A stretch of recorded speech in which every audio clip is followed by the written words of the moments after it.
Howdy from Austin! Welcome back to my channel. In this episode, we take off from Los Angeles to spend 50 hours in Austin, Texas. Austin is known for its vibrant culture, lush outdoor spaces, and unique vibe. We only had a short amount of time there, but we packed in nature, board gaming, and plenty of local charm. I know they say don't mess with Texas, but to fly out of Bradley International to go to Austin, that's really something there. I do admit it was a bit strange to take off from the international terminal to fly to Austin. Before we know it, we had left behind the Pacific Ocean and was looking down at the Colorado River. There was the downtown Austin skyline ahead of us. 3 hours later, we left the West Coast and we're here in Austin. The guitars at the baggage claim carousel reminded us that Austin is the live music capital of the world. This is going to be our home for the weekend. This is nice. We have a little kitchenette and the room is pretty big. Everything just seems bigger in Texas. Even though we had only been in Austin for a few hours, I felt like I had already lost half a day and wanted to go straight to checking out some attractions. We had a car rental, so we drove to the Zilker Botanical Gardens, which closed at 5 p.m. We only had time for a quick walkthrough. But first, coffee. The Zilker Botanical Gardens is an oasis in the middle of the city, perfect for soaking in the Texas sunshine. I can't think of a better way of spending a Saturday afternoon here in Austin than visiting the Zilker Botanical Gardens. Not such a bad idea for our first stop. Oh, how nice. There's a map. Wow, there's a lot of things here to see. I didn't think that we'd see this much at a botanical gardens. I seriously thought it was going to be much smaller, but apparently this is 20 acres. There's a Japanese garden, Pioneer Village, herb garden, rose garden. Yeah, and the list goes on and on. The weather is perfect because it is in the middle of November, so the humidity is gone. It's not cold. It's a nice, comfortable, like 70 degrees or something like that. That's a breathtaking mansion there. So this thing here is called the Butler Window. And apparently this arch comes from this home, which was owned by Michael Butler, who was an Irish immigrant, and he owned a brick manufacturing company. And that same brick manufacturing company was used to make bricks for the state capitol. The Japanese garden is a serene escape tucked right in the heart of Austin. Designed with peaceful koi ponds, arch bridges, and cascading waterfalls, it's a perfect blend of tranquility and artistry. This garden is a must visit. Ooh, and they have koi fish here in this pond. The Japanese garden is complete with a tea house. From the tea house, you can catch a glimpse of the downtown Austin skyline.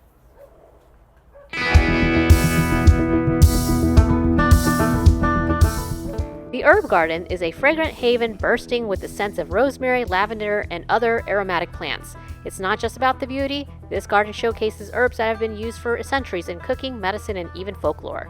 I didn't think I would find chocolate at a botanical gardens. That's the last place I would expect to see chocolate. But look at here, chocolate daisy, and these are supposed to smell like chocolate. So let's take a smell. Can't really smell it. I can smell a hint of it, maybe because it's not the right season. Although if I get up really close and sniff really hard, I can smell a hint of chocolate. Don't forget to wander through the nearby rose garden. Ooh, this is a beautiful lilac color. It almost feels like an amusement park within the garden. It's like we're lining up to get on the Jurassic Park ride at Universal Studios. I don't recall ever seeing dinosaur sculptures at a botanical garden before. I've been seeing a lot of palms and ferns in this prehistoric garden. Apparently, these were the plants that were around during the dinosaur ages, so they're trying to replicate that. Here are some fossilized plants that they found in this area, hence why it's called the prehistoric garden. They had found some dinosaur fossils years ago and wanted to preserve this space. These are more like the casts. They're not the actual fossils, because I'm sure that they kept those somewhere else more secure, but you get the picture. We're here in the butterfly garden. However, I don't think we'll be seeing any butterflies because it's 4:23. Kind of late in the day for butterflies to be flying around.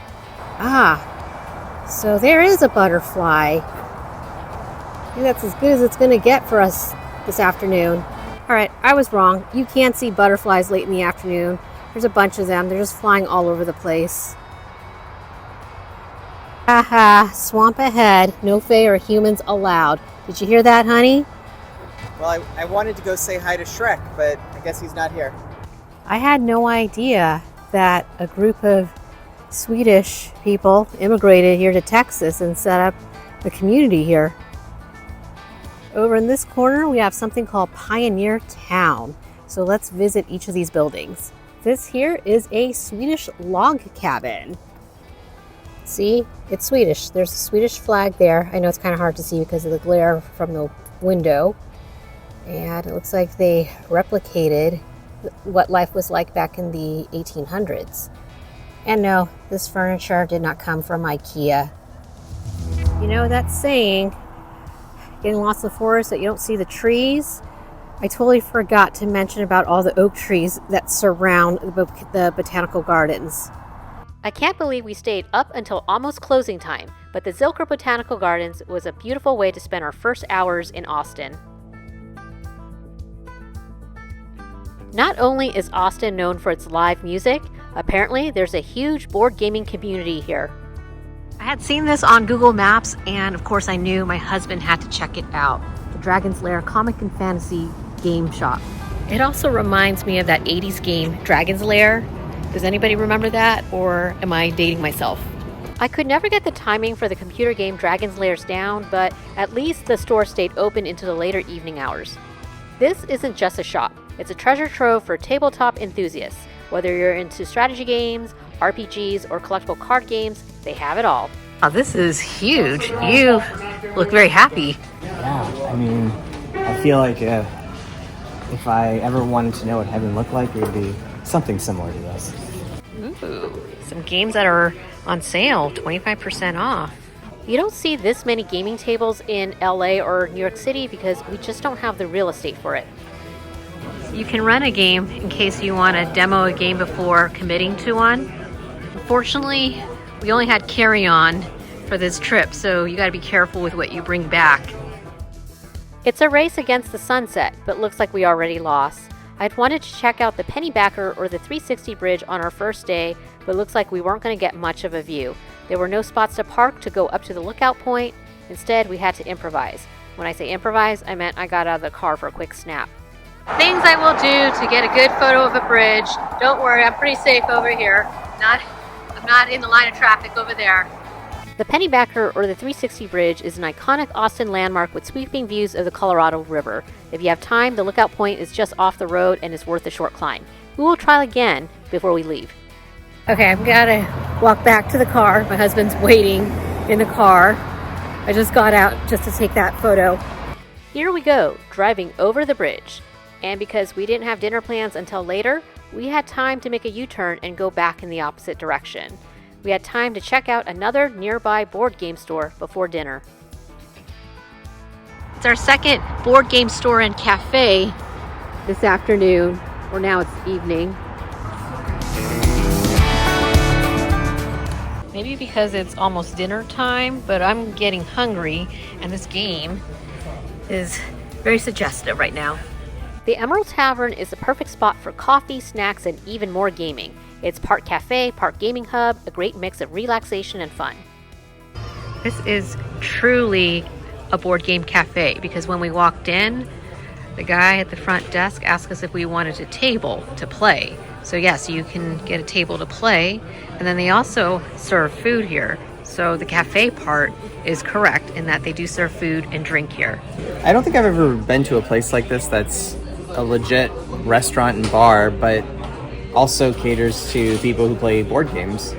One thing that's interesting is that usually these type of stores, they cater very heavily to Magic the Gathering players because there's a constant flow of customers always buying new cards, but this isn't the case with this place. This is the first place I've seen that really caters to the board game players.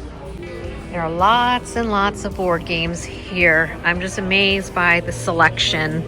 Man, these board games are not helping with my hunger level. There's a board game called Donuts. I know I'm in Texas and I should be craving for barbecue, but this Sushi Go game isn't helping. Santa Monica. And I can tell you, Santa Monica doesn't look that clean and pastel-y like that. Looks like we have a winner here. We ended our first day eating the most iconic food in Austin, barbecue. Dinner at the county line on the lake was a true Texas barbecue experience with some stunning sides. Nestled right by the water, this spot serves up smoky, tender brisket and fall-off-the-bone ribs. We ordered half a loaf of their homemade bread, which felt like a whole loaf. Then we got their 2 barbecue plate combo and ordered a variety of meats including chicken, spicy jalapeno sausage, pepper turkey, and pulled pork, complete with sides of macaroni and cheese, loaded potatoes, potato salad, and coleslaw. For dessert, we got the banana pudding that reminded me of the one at Magnolia Bakery in New York City. Of course, you can never go wrong with an apple cobbler. What a way to end our first day in Austin. It's our second day in Austin, so we checked out the Domain to grab lunch. The Domain is Austin's premier shopping and entertainment district. It's a mix of upscale shops, trendy eateries, and even live music, depending on when you visit. Definitely a place to get a feel for Austin's more modern vibe. We're here at the Domain, which is a shopping center. It looks pretty cool because it's all outdoors. I guess it goes with the trend of outdoor shopping malls. How ironic to see VRBO up ahead there while we're traveling. Remember, Austin has become the new hotspot for the tech industry, and the modern feel of the Domain reflects that. It's like there was a collection of online shops as brick and mortars. That is the fanciest restoration hardware store I've seen. Oh my gosh, they have Rothy's here. I love Rothy's. This is not sponsored content, but I am wearing Rothy's right now.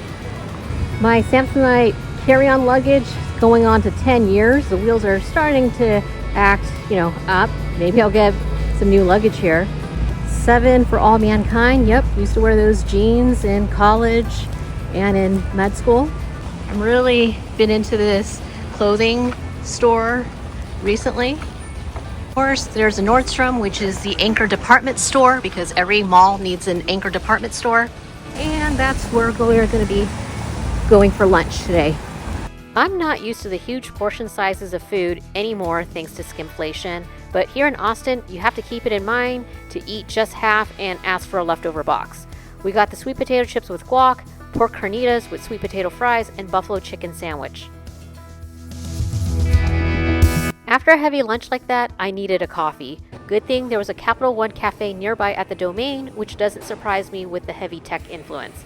You don't need to be a Capital One card holder to patronize it, but if you have a card like I do, you get 50% off your drinks. No, this is not sponsored content, but I do like paying $3 for a gingerbread latte instead of $6.45 for a grande holiday drink at Starbucks. Make it make sense, and I mean with a C and not with an S.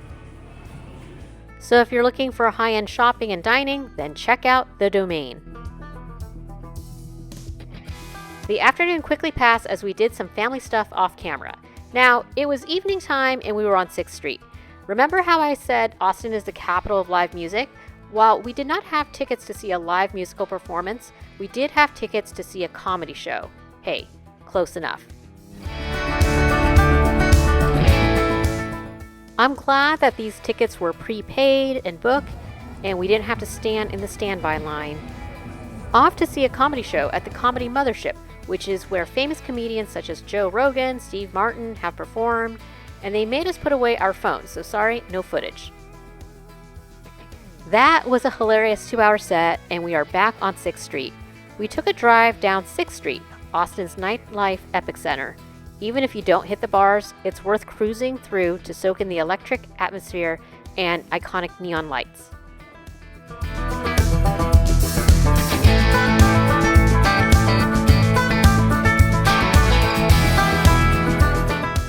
The night was still young. To finish the night, we returned to Dragon's Lair to play a quick board game. There's something about Austin that makes even a simple game night feel special. Exactly what I was looking for. We were lucky in that there were plenty of tables open because there was some board gaming convention or event happening elsewhere that night. Part of the etiquette of taking a table to play is that you have to buy some snacks. Hey, these places have to support themselves somehow. We played a round of Unstable Unicorns, a chaotic strategy-filled card game where the goal is to build an army of unicorns while sabotaging your friends. Between the hilarious card designs and the sneaky moves to block each other's progress, it was a mix of laughter, groans, and friendly competition. I felt like I was getting into the Austin board game culture. When the sun isn't out, that's when it's cool here in Austin. So right now it's 6:30 in the morning. It's not yet sunrise, so I'm gonna go for a 5-mile run near my hotel. I've never ran a race in Austin, but oh boy was it hilly. So much for my speed workout that day, which was more like a rolling hills workout. Sorry, coach, for the change in the training plan. At least I got to witness a golden sunrise from the frontage.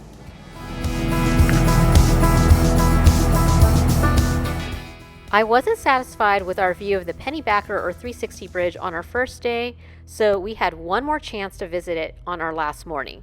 We were told it was worth hiking up to the lookout point for the view. Right away, I could see there was plenty of parking on this Monday morning, unlike on Saturday evening. 360 or Pennybacker Bridge round 2.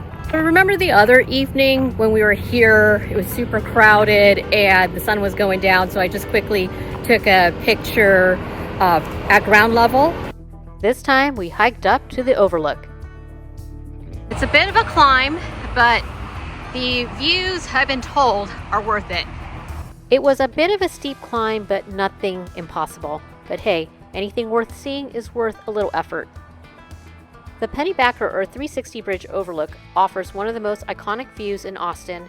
After a short but steep climb, you're rewarded with sweeping vistas of the Colorado River, the bridge's graceful arch, and the rolling Texas hills.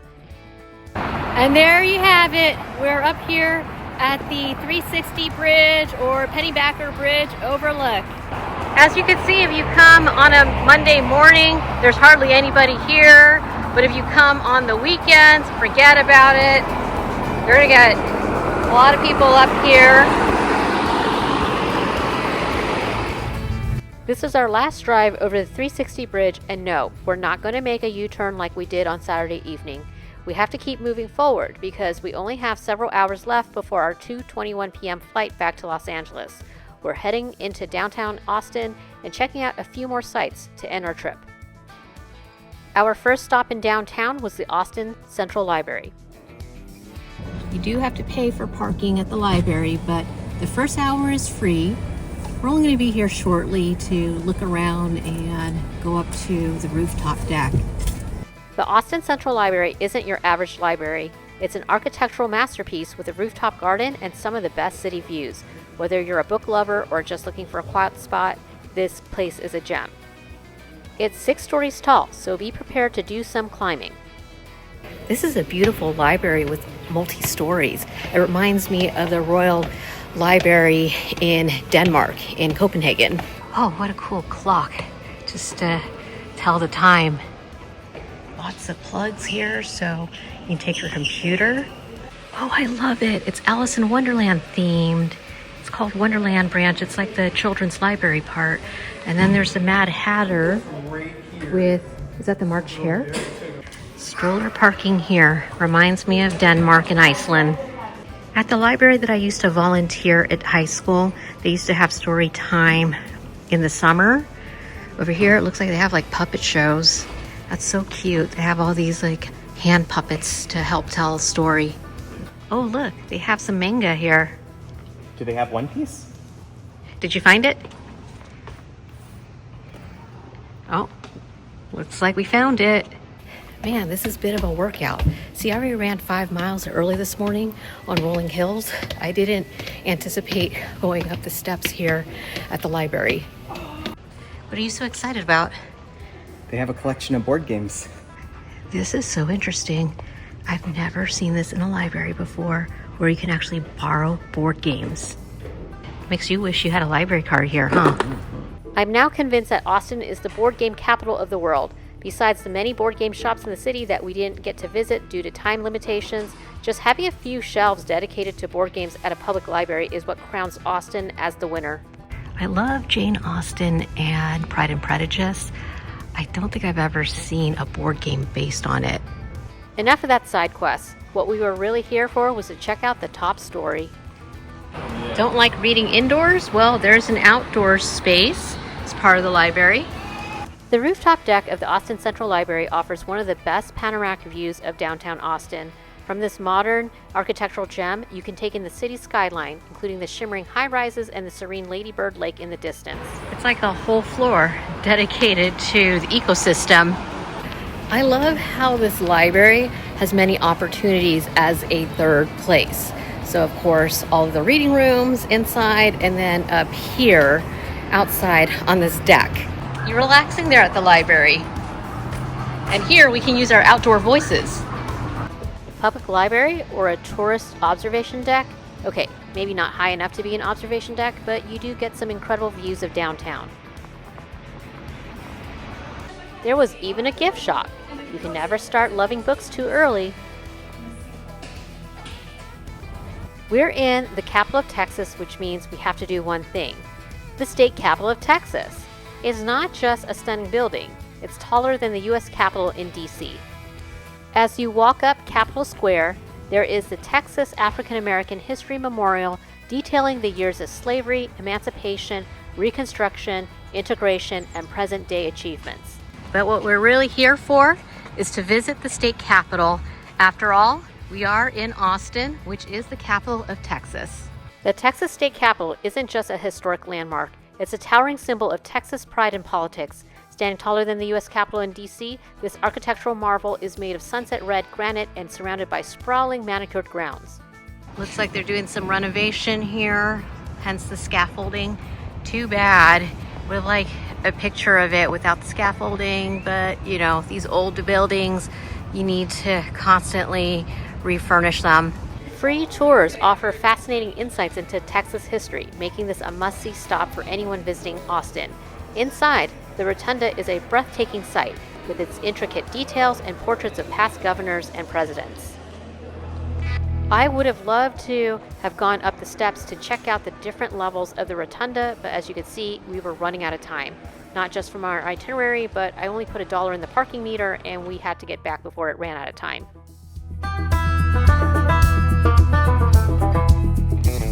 Now on to our last attraction.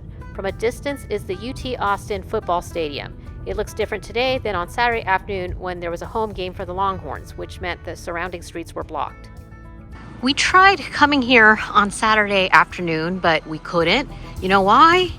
Over there is the University of Texas at Austin football stadium, and there was a football game. Yep, a home game, and you know here in Texas, football is king. All the streets were blocked off in this area, so we couldn't get in.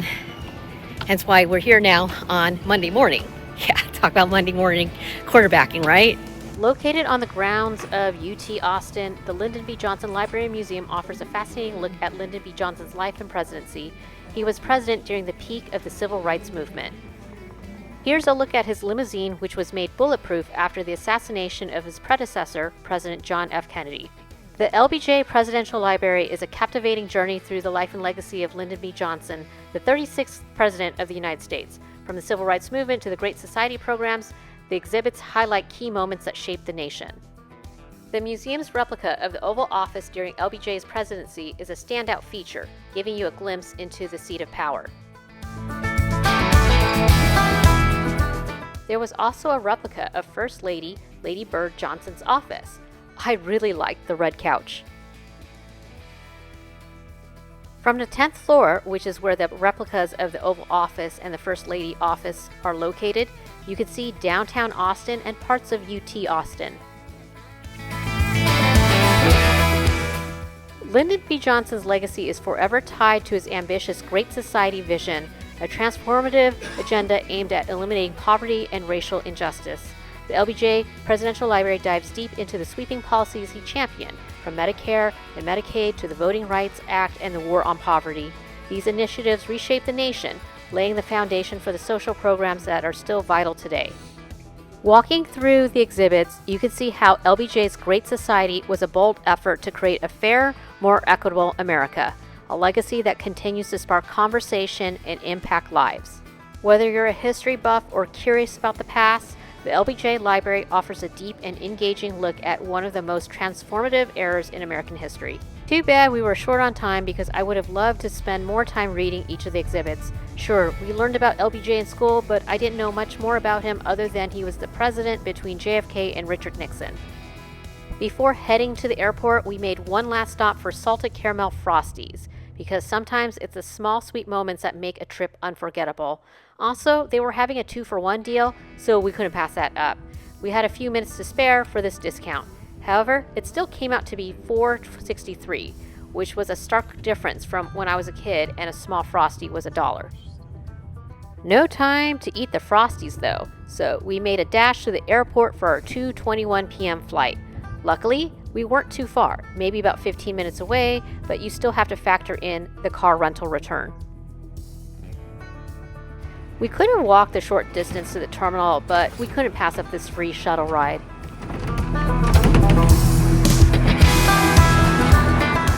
It's a little melted, but it's okay. Now it's a milkshake, but that's all good. We made it just in time, and turns out we had an extra 2 whole minutes in Austin because of the flight delay. Guess we could have eaten our Frosties in the car. In just 50 hours, we got a taste of everything that makes Austin unique. Its natural beauty, vibrant culture, and quirky charm.